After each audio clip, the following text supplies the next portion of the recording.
সার্জিস নাহিদদের মতো ফকিন্নির পোলারা নাকি প্রধানমন্ত্রী হবে। কে বলে এই ফকিন্নির পোলারা প্রধানমন্ত্রী হবে? এই কথা বলে ভাইরাল হয়েছে হোটেলের এই খালা। তিনি হোটেলে কাজ করে জীবনে যত টাকা কামিয়েছে তার অর্ধেকও কামাতে পারেনি সার্জিস নাহিদরা। তাই তো প্রধানমন্ত্রী হওয়ার দৌড়ে নাহিদদের চেয়ে বেশি এগিয়ে থাকবে আমাদের এই হোটেলের খালা। কারণ ভারতে চাওয়ালারা প্রধানমন্ত্রী হইতে পারলেও আমাদের এই দেশে ফকিন্নির পোলা ও চাওয়ালারা কখনো প্রধানমন্ত্রী হতে পারবে না। তবে মেসের বুয়া কিংবা আবাসিক হোটেলের খালা হলে ভিন্ন কথা।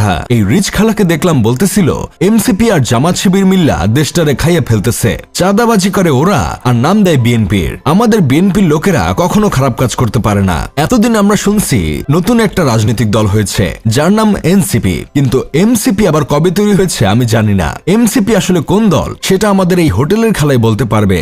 বাংলাদেশের সবচেয়ে ধনী খালাকে দেখলাম আরো বলতেছে যারা এসব চাঁদাবাজি লুটপাট করে আসতেছে তাদেরকে জনগণ খাম্বার সাথে বাইন্ধা ক্রস দিয়া দিব। এই রিচ খালার কথা আমলে নিয়ে জনগণ সেদিন তাদের দলের চাঁদাবাজদের ধরে খাম্বার সাথে বেঁধে ক্রস দিয়ে দিছে। খালা যদি এই কথা না বলতো তাহলে কি আর এই কাজ জনগণ করত? কখনোই করতো না। আর আপনারা নাকি তার মতো এমন রিচ আন্টিকে যাতা বলে বেড়াচ্ছেন। কেউ বলতেছেন আবাসিক হোটেল মালিকদের দৃষ্টি আকর্ষণ করছি, আপনাদের কর্মীরা বাহিরে পরিবেশ নষ্ট করতেছে, আপনারা ধরে নিয়ে যান। আবার কেউ বলতেছেন সব দোষ পাবনা মানসিক হাসপাতালের সিকিউরিটি গার্ডের, তারা কি পাহারা দেয় যে সেখান থেকে পাগলরা পালিয়ে চলে আসে।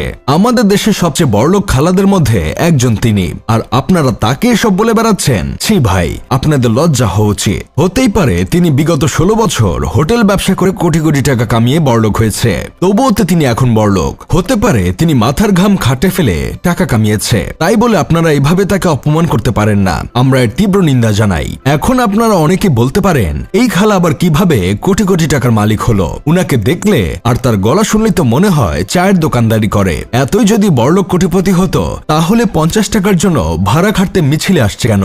দেখেন ভাই, আমাদের দেশে সবচেয়ে বড়লোক খালা 50 টাকার জন্য এসব মিছিলে এসে গলা ফাটাচ্ছে না। তিনি দলকে ও দেশনায়ককে ভালোবেসে গলা ফাটিয়ে তেলবাজি করছে 500 টাকা পাওয়ার জন্য। শুধু শুধু কেন আপনারা এভাবে ভুলভাল তথ্য দিয়ে বেড়ান বুঝি না। আবার দেখলাম এক ভাই এসেছে, তাকে সাংবাদিকরা জিজ্ঞেস করছে কার মিছিলে আসছেন, সে উত্তর দিচ্ছে ভিআইপি। আমি তো এটাই বুঝলাম না এই দেশে ভিআইপি নামে দল হলো আবার কবে থেকে? আবার বলতেছে তাদের দাবি নাকি আবু সাইদের দাবি চায়। বেচারা আবু সাইদ তো ওপার থেকে বলা শুরু করবে। আমি আবার কি করলাম ভাই? আবার দেখি দেশে শিশু দলের উৎপত্তি হয়েছে, তাদেরকে একটা কিন্ডার জয় ও জুসের লোভ দেখিয়ে মিছিলে নামিয়ে দিছে।